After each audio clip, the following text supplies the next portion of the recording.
까지만 교도하겠습니다. 안식일이 다 지나고 안식 후 첫날이 되려는 새벽에 막달라 마리아와 다른 마리아가 무덤을 보려고 갔더니 지진이 나며 주의 천사가 하늘로부터 내려와 너희 돌을 내고 그 위에 앉았는데 그 형상이 번개 같고 그 옷은 눈같이 희거늘 지키던 자들이 그를 무서워하여 떨며 그 사람과 함께 누웠더라. 천사가 여자들에게 말하여 이르되 너희는 무서워하지 말라. 십자가에 못 박히신 예수를 너희가 찾는 줄을 내가 아노라. 그가 여기 계시지 않고 그가 말씀하신 대로 사셨느니라. 와서 그가 보여주던 것을 보라. 또 빨리 가서 그의 제자들에게 이르되 그가 죽은 자 가운데에서 살아나셨고 너희보다 먼저 갈릴리로 가시나니 거기서 너희가 배우리라 하라. 보라 내가 너희에게 일렀느니라 하거늘 그 여자들이 무서움과 그 기쁨으로 빨리 무덤을 떠나 제자들에게 알리려고 하던지라 하였으되 예수께서 그들을 만나 이르시되 평안하냐 하시거늘 그자들이 나아가 그 발을 붙잡고 경배하니 이에 예수께서 이르시되 무서워하지 말라. 가서 내 형제들에게 갈릴리로 가라 하라. 거기서 나를 보리라 하시니라. 아멘. 할렐루야. 하나님의 크신 복이 함께 하신 줄 믿습니다. 우리 옆사람과 뒷사람과 인사 나누시죠. 반갑습니다. 참 잘 나오셨습니다. 은혜 받으시다. 우리 옆사람의 또 이렇게 해서 부활의 기쁨이 충만하시기 바랍니다.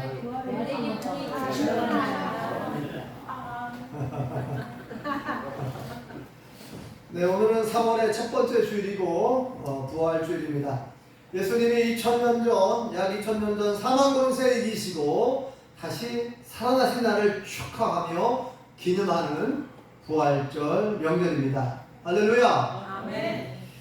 부활하신 예수님을 찬양합니다. 아멘. 할렐루야. 아멘. 아멘. 우리 제가 이렇게 하얀색 가운을 입고 왔잖아요. 지난주에는 검정색 가운을 입었는데 검정색 가운은 이제 예수님의 죽음을 상징한다면 이 흰색 가운은 부활을 상징하죠. 예수님이 부활하신 날에 그 흰 옷 입은 천사 두 천사가 나타나는데 그 흰색, 하얀색은 그래서 또 예수님 흰 세마포 옷을 이렇게 시신에 입혀드리기도 하고 그래서 흰색은 부활을 상징했어요. 그래서 이 안석현 집사님도 하얀색 양복을 입고 오셨는데 잘하셨습니다. 우리나라가 전통적으로 우리나라 성도님들도 전에는 부활절이 되면 흰색을 입은 걸로 알고 있습니다. 지금도 기억이 생생한데요. 제가 첫 목회지가 단독 목회지가 무주군 설천면에 있는 대미교회 첫 목회지인데 거기에 부임하고 처음 맞이하는 부활절 새벽에 성도님들이 흰 옷을 입고 나타났어요. 그래서 저는 부활절인데 왜 갑자기 흰 옷을 입고 나타났을까?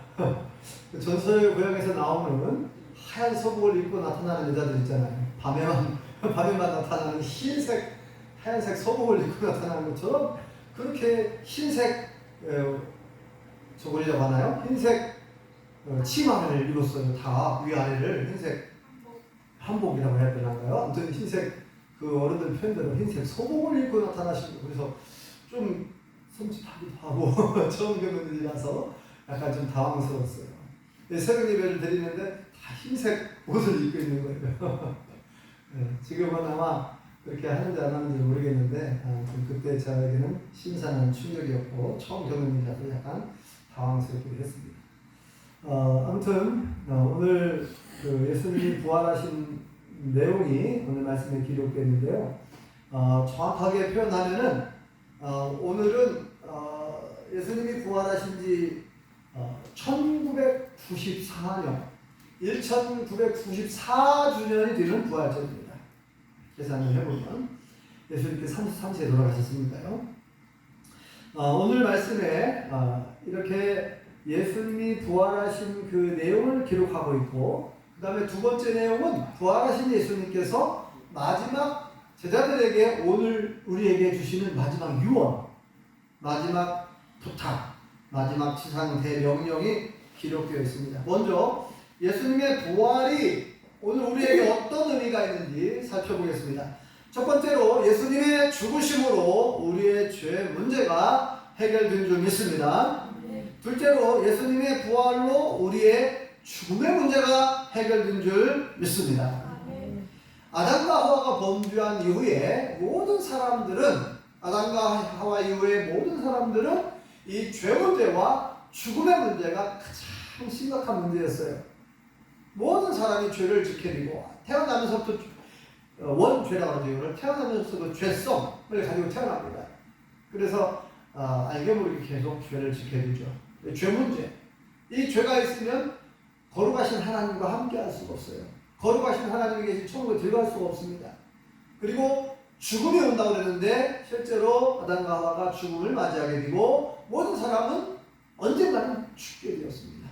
죽음이 찾아온 거죠. 그래서 이 죄와 죽음의 문제를 해결해 주시기 위해서 하나님께서 독생자 예수님을 이 땅에 보내주셨고, 예수님께서 약 2000년 전 십자가에 못 박혀 돌아가심으로 우리의 죄 문제가 해결되고, 또 예수님이 부활하심으로 죽음의 문제가 완전히 해결된 줄 믿습니다.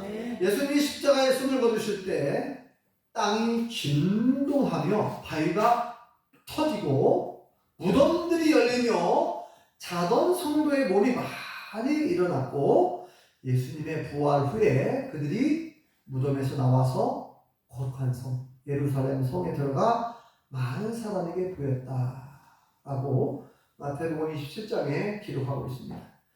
즉 예수님이 십자가에 죽으심으로 우리의 죄와 죽음의 문제가 완전히 해결된 줄 믿습니다.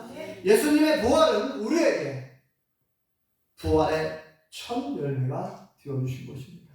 첫 열매가 무슨 말인지 아시겠죠? 첫 열매. 모든 과일나무, 과일나무를 예를 들자면 열매가 동시에 딱 열리는 게 아니라 좀 일찍 열리는 첫 열매가 있고요, 조금 늦게 열리는 열매가 있고, 이렇게 시간차별로 이렇게 열매가 열리는데, 그러니까 예수님이 과일나무의 마치 첫 열매처럼 먼저 부활의 첫 열매가 되어주셨다. 그러니까 예수님이 스타트를 끄는 거예요. 출발. 예수님이 부활하시고 따라서 뒤를 따라 우리도 부활한다는 얘기죠. 그죠? 자, 모든 과일나무의 첫 열매가 열리고 두 번째 열매가 열리고 세 번째 쭉쭉쭉 열매가 열리는 것처럼 예수님이 출발을 시작했습니다. 예수님이 먼저 부활하셨고 우리도 때가 되면 예수님을 따라서 다 부활하게 되는 줄 믿습니다. 안 믿어주세요? 부활 안 하실 거예요? 예수님 부활하신 것처럼 우리들도 다 부활하는 줄 믿습니다. 예수님이 육신의 몸을 가지고 부활하신 것처럼 우리들도 훗날에 예수님이 재림하실 때 우리 또한 예수님처럼 훌륭한 몸을 입고 다시 살아나게 되는 줄 믿습니다. 이에 대한 말씀이 고린도전서 15장에 기록되어 있어요. 보라, 너에게 비밀을 말하노니 우리가 다 잠잘 것이 아니요 마지막 나팔에 순식간에 호련히 다 변화되리니 나팔 소리가 나매 죽은 자들이 썩지 아니할 것으로 다시 살아나고 우리도 변화되리라. 이 썩을 것이 반드시 썩지 아니할 것을 입겠고 이 죽을 것이 죽지 아니함을 입으리로다. 이 썩을 것이 썩지 아니함을 입고 이 죽을 것이 죽지 아니함을 입을 때에는 사망을 삼키고 이기리라고 기록된 말씀이 이루어지리라. 아멘. 쉽게 얘기해서 고린도전서 15장은 부활장으로 유명합니다. 부활장. 부활에 대한 내용을 쭉 기록해놨어요. 그리고 이제 이렇게 얘기합니다. 15장 끝부분에 보면은 내가 너에게 부활의 비밀을 전합니다. 사도 바울이 부활의 비밀을 전해주는데 부활의 비밀이래요. 비밀. 왜 비밀일까요? 이 비밀은 아는 사람만 아는 거죠. 야, 이거 우리 비밀이야? 다른 사람한테 얘기하면 안 돼? 자, 몇몇 사람들끼리만 약속을 하는 거죠. 다른 사람 모르는 거. 비밀. 그런데 이 부활의 비밀은 공개된 비밀이에요. 그러니까 예수님 믿는 사람들은 다 아는 비밀이죠. 야. 그런데 예수님 아는 사람들은 다 아는 비밀인데도 우리가 모르고 있어. 잊어버렸어 또. 부활의 비밀이 뭔지 아세요? 얘기해보라고 하면 얘기를 할 수 있는 분이 별로 없어요. 자, 이 부활의 비밀을 얘기해주고 있는데 뭐라고 얘기하냐면 우리가 언제 부활하느냐? 언제 부활한다고요? 마지막 나팔 불 때예요. 그렇잖아요. 여기 오늘 제가 읽은 말씀이에요. 마지막 나팔 불게 될 때예요. 자, 이 마지막 나팔은 요한계시록에 나오는데 나팔장에 보면 7번째 마지막 나팔이 있어요. 자, 인봉재앙이 있고 나팔재앙이 있고 대접재앙이 있는데 요한계시록에 보면 거기에 나팔, 자, 7 천사가 나팔을 하나씩 다 들고 나와요. 나팔 하나 불 때마다 이 땅에 어마어마한 재앙이 임하는데, 근데 7번째 마지막 나팔을 불게 되면 예수님이 재림하시는 거예요.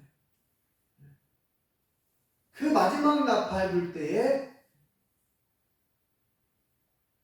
호련히 갑자기 우리 예수님 믿는 사람들이 싹 다 변화된대요. 싹 다 변화되는 줄 믿습니다. 자, 잠을 자던 성도들이 깨어나는 거예요. 깨어나 일어납니다. 일어나가지고 싹 다 변화되는 게 어떻게 되냐? 아까 일단 신령한 몸으로. 그러니까 여기 보면은 썩을 것이 썩지 아니할 것을, 썩을 것이 썩지 아니할 것을 입겠고 죽을 것이 죽지 아니함을 입는다. 그런 표현 나오죠? 이게 무슨 말이냐면 쉬운 말로 우리 몸은 원래 썩게 되어 있어요. 그죠? 영혼이 떠난 우리 몸은 썩게 되고 죽게 됩니다. 그런데 뭐라고 해야 되냐면 다시는 썩지 않는 몸, 다시는 죽지 않는 몸으로 새롭게 변화된다는 거예요. 이게 부활입니다. 그죠? 자, 어떤 사람들은 오해를 해가지고 야, 나는 화장하지 마. 나 부활해야 돼. 부활을 해야 되는데 나 화장해버리고 태워서 없애버리면 어떻게 부활하냐? 이제 이렇게 말하시는 분들이 간혹 있었어요, 옛날에. 네. 근데 진짜 부활한 게 아무 지장 없어요.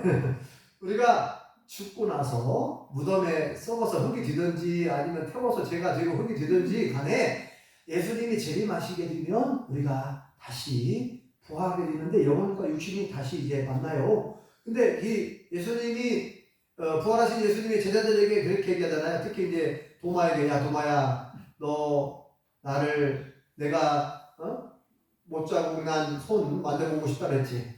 그리고 옆구리 창자국 손에 넣어보고 확인한 다음에 네가 믿겠다 그랬지. 그래 한번 만져봐라, 넣어봐라 그러죠. 네, 도마가 나의 주, 나의 하나님이십니다.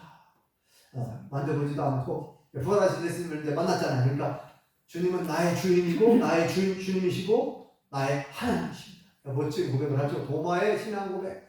베드로의 신앙 고백도 유명한데 도마의 신앙 고백도 아주 유명합니다. 나의 주, 나의 하나님이십니다. 부활하신 예수님을 만난 도마가 고백을 해요. 자, 부활하는데 예수님 부활할 때에도 그냥 영혼만 이렇게 계신 게 아니라 우리 손으로 만질 수 있는 몸을 가지고 그 상처난, 그죠? 못자국도 있고 창자국도 있고 창에 찔린 자국도 있고 이렇게 몸을 가지고 몸을 입고 예수님이 다시 살아나신 줄 믿습니다. 그리고 우리도 그렇게 된다는 거예요. 네. 우리가 부활할 때 다시는 썩지도 않고 죽지도 않는 그런 영화로운 모습으로, 영광스러운 모습으로 다시 변화되는 줄 믿습니다. 네. 이게 부활이에요. 이 부활의 비밀을 고린도전서 15장 51절부터 쭉 얘기하는데 마지막 나팔, 아까 제가 읽어드렸죠? 이렇게 얘기합니다. 보라, 51절에 내가 너에게 비밀을 말한다. 우리가 다 잠잘 것이 아니요 마지막 나팔에 7번째 천사가 부는 그 나팔, 마지막 나팔에 순식간에 호련 갑자기란 말이죠. 순식간 호련 다 변화들이 나팔 소리가 다음에 죽은 자들이 썩지 아니할 것으로 다시 살아난다. 그렇죠? 썩지 아니할 것으로, 썩지 않는 몸, 죽지 않는 몸으로 다시 우리가 변화돼 갖고 공중 재림하신 예수님을 만나게 되고 예수님과 함께 영원한 천국에 들어가서 영원히 행복하게 사는 줄 믿습니다. 야, 우리가 엄청난 이제 부활의 소망과 영생의 소망을 우리가 가지게 된 줄 믿습니다. 오늘 본문에 보면은요, 대제사장들과 바리새인들이 막 걱정을 해요. 무슨 걱정을 하냐면은 예수님이 살아있을 때 내가 죽고 나면 3일 만에 다시 살아날 것이다 라는 말씀을 몇 번이나 얘기했다고요? 네 번이나 예고했잖아요. 그러니까 이 대제사장들과 장로들과 바리새인들이 뭐라고 걱정을 하냐면은, 야, 예수님이 죽은 다음에 예수님의 제자들이 시신을 훔쳐간 다음에 예수님 부활했다고 거짓말하면 야, 엄청난 또 혼란이 올 것 같다. 그러니까 빌라도 총독한테 가가지고 예수님의 무덤 문을 굳게 지키게 해달라고 요청을 하는 거예요. 그래서 이제 빌라도 총독을 찾아갔어요.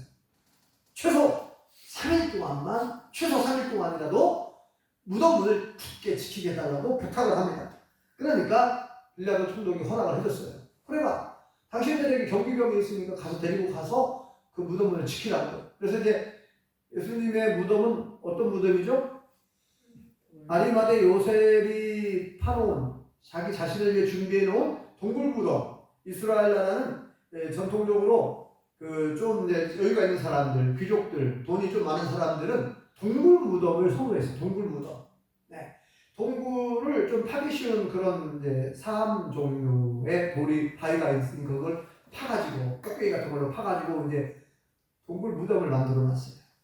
아리마대 사람 요셉이라고 하는 사람이 산헤드린 공의원 출신, 유대인의 관원, 그러니까 오늘날로 치면 국회의원 같은 높은 사람이에요.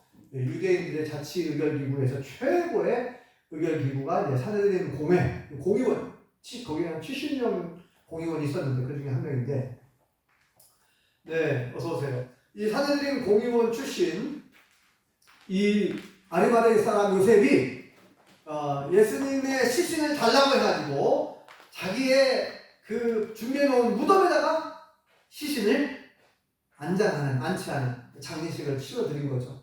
네. 그런데 이 동굴 무덤 문이 있어요. 그러니까 바위로 문을 만들어 놓은 거예요. 바위로 문을 만들어 갖고 그 무덤 문을 막아놔서 함부로 못 들어가요. 그리고 밀랍으로 봉인을 해요. 봉인을 해가지고 도장을 딱 찍어놓고 절대 못 건들게. 예수님은 특히나 십자가형에 처해졌기 때문에 이 십자가형은 로마 사형법에서 최고로 무서운 사형법이잖아요. 가장 큰 죄인, 반역 죄인을 사형할 때 십자가형 틀에 매달려 죽게 하는 거죠. 그러니까 지난주에도 제가 얘기했죠. 이런 죄인, 십자가형에 처해진 그 죄수의 시신을 아무도 함부로 건드리려고 안 해요. 장사를 지낼 생각을 못 해요. 왜냐면 찍히니까 나중에 큰 화가 미칠 수도 있고 다 두려워 떨어요. 근데 이 아리마대 사람 요셉이 당당하게 막 가가지고 빌라도 총독에게 찾아가가지고 예수님 시신을 좀 나에게 주시오. 내가 장사 지내려고 합니다. 이렇게 쉽게 말하면 커밍아웃 하시고 커밍아웃. 그동안에는 몰래 예수님을 따라다니는 그 숨은 제자였어요. 숨은 제자. 아리마대 사람 요셉과 니고데모가 이렇게 예수님의 시신을 장사 지내는데 그때에 또 용감한 여인들이 있었어요. 막달라 마리아와 또 예수님의 모친 마리아와 이게 소수의 여인들이 끝까지 그 장례식에 동참을 하죠. 소수의 사람들이. 자, 그래서 이제 이렇게 한 사람들이 있고 반대로 예수님의 시신을 훔쳐갈까봐 걱정하는 무리가 있었다 그랬죠. 원래 예수님을 미워했던 사람들, 시기 질투하면서 예수님을 제거하고 싶고 죽이려고 했던 대제사장들, 그 당시에 종교 지도자들이죠. 대제사장들, 서기관들, 바리새인들, 장로들, 이런 사람들이 예수님이 혹시 예수님의 제자들이 예수님의 실수 훔쳐가고 살아났다고 거짓말을 할까봐, 그러면 또 혼란이 일어날까봐 염려가 되어서 빌라도 총독을 또 찾아가는 거예요, 사람들이. 그래서 이 무덤 문을 굳게 지키게 달라. 군인들로 하여금, 경비병들로 하여금. 그래서 아까 얘기한 것처럼 밀랍으로 봉인을 하고 도장을 딱 찍어 놓으면 있잖아요. 이거를 못 건드려요. 만약에 이걸 무덤 문을 건드렸다, 그러면 사형 처해질 수 있거든요. 단단히 문을 지킵니다. 그런데 이것이 오히려 예수님의 부활의 확실한 증거가 되죠.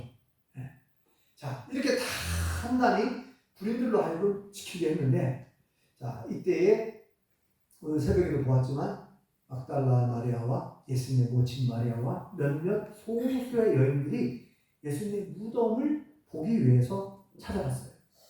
안식 후 첫날, 그러니까 주일 새벽, 지금으로부터 약 2000년 전 새벽에 예수님의 무덤에 찾아가서, 무덤에 찾아간 이유는 그거예요. 향품과 향유를 몸에 시신에 발라드리고 싶어서. 왜냐면 유대인들의 장례법에는 이렇게 유대 나라는 날씨가 좀 많이 비교 많이 더운 나라잖아요. 그래서 장례법에 몸에다가 향품을 발라가지고 시신의 부패를 방지하기도 하고 그러거든요. 그래서 근데 워낙 장례식이 빨리 진행이 되다 보니까 제대로 이렇게 향유를 발라드리지 못했던 것 같아요. 그래서 이 소수의 여인들이 찾아간 거죠. 우리 대신에 누가 동굴 무덤문을 열어줄 사람이 누가 있을까 하고 걱정하면서 갔어요. 근데 갑자기 땅이 진동하는 거예요. 큰 지진이 일어났다는 정도 말씀에 큰 지진이 일어나면서 하늘부터 막 천사가 내려오고 천사들이 이 무덤문을 열어 제끼는 거예요. 그리고 그 돌 위에 이 돌문 위에 천사가 앉아 있는 거예요. 그 옷이 하얗다 그랬죠? 그 옷이 하얗고 번개와 같다 그랬습니다. 자, 이 광경을 누가 지켜보게 되죠? 갔던 여인들이 보게 되고, 또 그 문을 지키고 있던 경비병들, 군인들이 보게 되는데, 군인들도 이 광경을 보고 완전 기절할 것 같아요. 너무 놀라워가지고 한말보다 그냥 몸이 그냥 굳어있는 상태로 죽은 자와 같이 되었다. 그렇죠? 너무 놀랐어요. 너무 깜짝 놀래가지고. 자, 그리고 천사들이 이 여인들에게 이야기합니다. 무서워하지 마라. 너희들은 무서워하지 마라. 그가 말씀하신 대로 다시 살아나셨느니라. 저 북쪽에 갈릴리로 가라. 제자들에게 가서 얘기해주라. 갈릴리로 가라. 예수님이 부활하신 소식을 가서 제자들에게 알려주고, 그 제자들에게 갈릴리에서 예수님이 만나자고 한다는 거예요. 예수님은 먼저 가 있겠다는 거예요. 이것을 천사들이 전해줍니다. 이 여인들에게. 이 여인들이 너무 기쁘기도 하고 무섭기도 하고 막 이제 막 다른 박질을 하는데 부활하신 예수님이 만나주십니다. 반갑게 평안하뇨 샬롬 하죠. 이스라엘은 샬롬, 인사법이 샬롬. 그래서 이 막달라 마리아와 예수님 모친 마리아, 소수의 여인들이 엎드려 예수님께 경배를 드리고, 예수님께서 다시 재차 당부합니다. 내가 살아난 이 부활 소식을 가서 제자들에게 전해줘라. 그리고 갈릴리에서 만나자고 해라. 갈릴리는 예수님께서 처음 공생의 사역을 시작하는 곳이죠. 30세부터 출가하셔가지고 30세부터 하나님 나라의 말씀, 복음을 전하시고, 천국복음을 전하시고, 말씀을 가르치시고, 수많은 병자를 고치기 시작한 그 지역이 저 북쪽에, 이스라엘 북쪽의 갈릴리 지역이었죠. 자, 그래서 이렇게 갈릴리로 가라고 했고, 그 다음에 이제 이 경비병들이 한동안 깜짝 이렇게 막 큰 충격을 받아가지고 일어나지를 못하다가 이제 여자들이 간 다음에 이제 간신히 정신을 차리고 이 예수님이 살아난 이 소식을 대제사장들에 가서 얘기해 주는 거예요. 그랬더니 대제사장들이 그래? 예수님이 살아나셨다고? 하면서 우리가 큰 실수를 저질렀구나. 우리가 큰 잘못을 저질렀구나. 메시아를, 구원자 예수님을 우리가 십자가에 못 박았다고 하면서 원통해하고 괴로워하고 막 회개하고 그러면 좋겠는데, 그게 아니고 오히려 입막음을 시키죠. 이 부인들에게 많은 돈을 줬다는 거는, 많은 돈, 큰 돈을 주고 절대 예수님이 살아났다고 얘기하지 말라는 거예요. 입막음을 시키고 거짓말을 시킵니다. 하나님을 제일 잘 믿는다고 하는 대제사 사람들이 뭐라고 얘기해? 간밤에 우리가 잠을 자고 있는데 예수님의 제자들이 와가지고 예수님의 시신을 훔쳐갔습니다 라고 그렇게 거짓말을 하라는 거예요. 거짓말을 시킵니다. 그래서 빌라도 총독이 이 사실을 알게 되면 여러분들의 큰 화가 미칠까 걱정하지 말고, 우리가 얘기를 잘 해줘가지고 빌라도 총독이 당신들에게 해가 되지 않도록 얘기할 테니까 걱정하지 말고 우리가 시킨 대로 하면 큰 임무를 주는 거죠. 큰 돈을 주면서 입막음을 시켰어요. 그런데 이 사람들이 처음에는 이렇게 소문을 내지 않고 이렇게 했겠지만 결국은 이것이 소문이 났어요. 나중에 보니까 이 소문이 탁 나가지고 그 유대인들에게 퍼져나갔다 이렇게 기록하고 있죠. 네. 그리고 예수님께서 부활하신 후에 갑자기 사라진 게 아니에요. 며칠 동안 계셨어요? 40일 동안. 부활하신 예수님이 40일 동안 제자들에게 나타나셨죠? 12제자, 그죠? 제자들에게, 11제자들에게 나타나셨고, 그리고 동시에 일시에 500여 성도들에게, 500여 명의 성도들이 모여있는 곳에 예수님이 나타나셨어요. 그래서 40일 동안 다니시면서 하나님 나라의 일을 이야기를 해줬어요. 40일 동안. 그러니까 40일 동안 부활하신 예수님을 많은 사람들이 만나게 되었습니다. 많은 사람들이 만났죠. 그리고 여러분들 기억나실지 모르겠지만 예수님이 딱 십자가에서 숨을 거둔 순간에 잠을 자고 있던, 이게 죽었던 성도들의 무덤이 열렸다 했어요. 많은 성도의 무덤 문이 열리고 그 죽었던 사람들이 무덤에서 일어난 거예요. 일어나고 예수님이 부활하신 이후에 그들이 무덤에서 나와가지고 그 예루살렘 성 안으로 들어왔다. 가족들의 품으로 돌아갔다는 거예요. 그래서 제가 얘기했잖아요. 얼마나 가족들이 놀랐을까. 네? 아니, 죽었던 부모님이 살아 돌아왔어요. 죽었던 자녀들이 다시 살아나왔어요. 이미 장사 지냈는데, 무덤에 다 장사를 지냈는데 돌아왔어. 그들을 아는 가족들과 친척들과 친구들과 마을 사람들이 얼마나 놀랐을까요? 그래서 예수님의 이 부활 소식을 아무리 감추려고 해도 감출 수가 없는 거예요. 왜냐면 너무 많은 사람들이 다 목격을 했거든요. 그래서 지금도 이제 모르는 사람들이, 야, 어떻게 죽었던 예수님이 다시 살아나실 수가 있냐, 이렇게 이제 의문을 표할 수도 있겠죠. 네. 그래서 성경은 정확하게 부활하신 예수님의 소식을 전하고 있고, 또 이것이 사실인 것이 뭐냐면, 이 예수님의 이 부활 소식을 전하다가 죽은 사람들이, 숨겨진 사람들이 엄청 많거든요. 특별히 로마가 이제 그때 예수님이 이제 살았던 시대가 로마가 전 세계를 거다 유럽 그쪽 근동을 다 지배했잖아요. 로마가. 그때 로마가 얼마나 핍박을 가했어요. 한 10번 대박해가 있었거든요. 10번에 걸쳐서 대박해가 있었는데 기독교인들을 박해하는 대박해가 10번 정도 있었어요. 그때마다 왜 기독교인들이 목숨을 걸고 신앙을 지켰는가? 바로 부활 신앙이 있었기 때문에 그래요. 다 예수님에 대한 부활을 그들이 믿었고 알고 있었기 때문에 목숨을 걸 수가 있었어요. 우리가 죽더라도 예수님이 살아나신 것처럼 우리도 다시 살아날 수 있다라고 하는 믿음이 있었고, 예수님에 대한 부활을 확실히 믿고 있었고 알고 있었기 때문에 목숨을 걸고 기독교 신앙을 포기하지 않는 거죠. 그게 만약에 꾸며낸 얘기라면 누가 거기에 목숨을 걸겠습니까?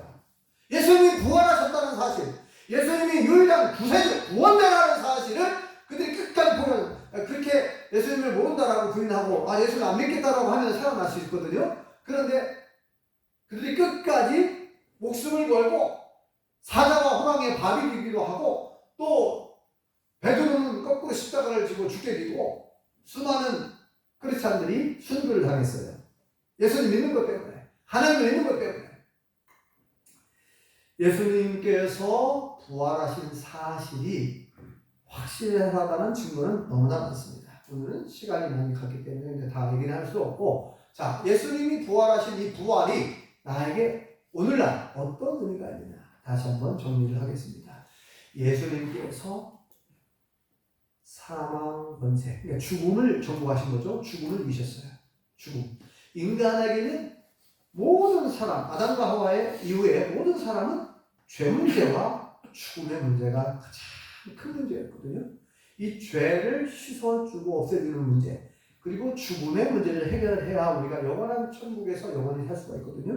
그래서 예수님께서 십자가에 돌아가실 때 아무 죄가 없으신 분이 우리의 죄를 예수님 대신 진 거죠. 이 달라는 거죠. 내가 여러분들의 모든 죄를 다 짊어지고 인류의 모든 죄를 싹 다 짊어지고 대신 십자가에 죽으셨어요. 그리고 우리의 죄를 다 씻어주신 줄 믿습니다. 아멘. 죄 문제, 과거에 지은 죄, 현재 짓고 있는 죄, 미래에 지을 죄까지 죄 문제를 싹 다 해결해 주셨어요. 예수님을 믿기만 하면, 예수님을 믿고 진정으로 뉘우치고 회개하면 그 죄를 다 씻어주시고 하나님께서 다 씻어주시고 다시는 기억하지 않게 돼요. 우리의 모든 죄. 그래서 용서받지 못할 죄가 없습니다.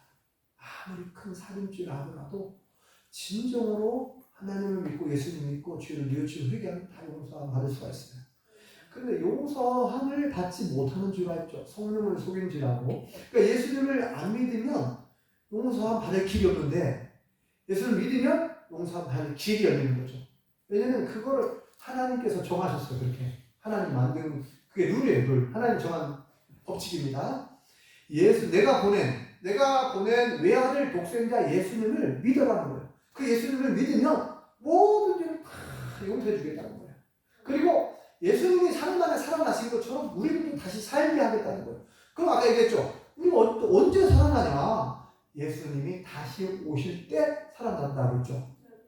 예수님께서 다시 오시는 줄 믿습니다. 아멘. 지금까지 성경의 모든 약속이요. 예언과 하나님의 예언과 약속이 있죠. 다 모두 다 이루어졌어요. 역사 속에서 다 성취가 됐어요. 안 이루어진 거 아직 성취가 안 된 것이 뭐가 있냐? 예수님의 재림에 관한 말씀이 아직 성취가 안 됐어요. 예수님이 십자가에 못 박혀 돌아가실 것도 미리 예고됐죠. 3일 만에 다시 살아날 것도 4번이나 예고했죠. 예고한 대로 다 살아나셨죠. 그 다음에 40일 동안 세상에 계셨다가 승천하셨죠. 승천하실 때 내가 다시 오겠다 약속하셨죠. 네, 예수님 다시 오신다 약속하셨는데, 자, 그날과 그 시간은 아무도 모른다.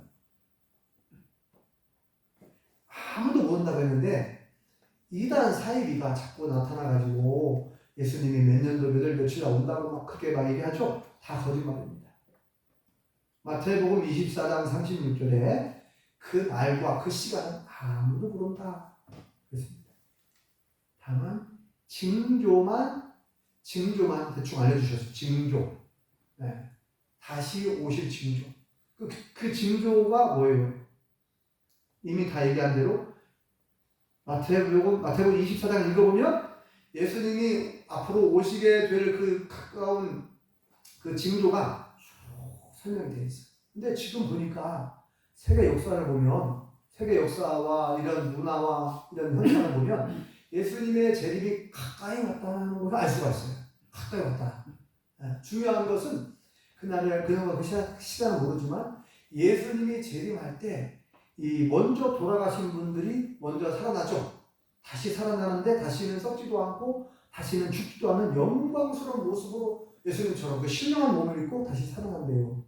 그리고 새롭게 변화를 해가지고 예수님과 함께 천국에 들어가는데 그 천국은 영원히 사는 곳입니다. 다시는 죽음이 없다고 그러죠. 성경에. 다시는 죽음이 없는 곳이고 다시는 아픈 곳이 없는 곳이고 다시는 슬픔이 없는 곳이고 눈물이 없는 곳입니다. 영원히 기쁘고 행복한 곳이 천국인 줄 믿습니다. 아멘. 바라기를 여기 계신 우리 모든 분들이 이 부활하신 예수님을 다 만날 수 있기 바랍니다. 아멘. 부활하신 예수님을 믿고 영접하셔서 죄사함 받고 구원 받으시고 부활의 소망과 영생의 소망을 가지고 살아가실 수 있기를 간절히 바랍니다. 아멘. 그리고 예수님께서 마지막 부탁을 하셨죠. 오늘 말씀 마지막 유언. 너희는 가서 모든 족속들에게 모든 사람들에게 이 소식을 전해주라는 거예요. 이 소식을 듣고 예수님을 믿고 세례를 받고 구원을 받고 나의 제자가 되게 해라. 예수님의 그 가르침대로 살게 하라는 거예요. 우리가 부활의 증인이 돼야 되고 우리가 이 복음을 전하는 전도자가 되라 이 말이죠. 그래서 여러분들이 다 예수님의 증인, 부활의 증인들이 다 되실 수 있기를 예수님의 이름으로 축원합니다. 기도하겠습니다. 여호와 하나님, 우리를 지극히 사랑하사 2000년 전 독생자 예수님을 보내주셨고 예수님께서 우리 대신에 십자가에 못 박혀 돌아가심으로 우리의 죄 문제와 죽음의 문제를 해결해 주시고 다시 3일 만에 살아나심으로 우리에게 부활의 소망과 영생의 소망을 주신 것을 감사합니다. 이제 예수님께서 다시 오시겠다. 때가 되면 이 땅에 다시 우리를 데리러 오시겠다고 했는데 예수님의 재림을 우리가 손꼽아 기다리고 믿음으로 준비하고 이 부활의 소망과 영생의 소망을 가지고 살아가면서 예수님의 부활의 증인된 삶을 살아갈 수 있게 도와주시옵소서. 예수님의 이름으로 기도합니다. 아멘.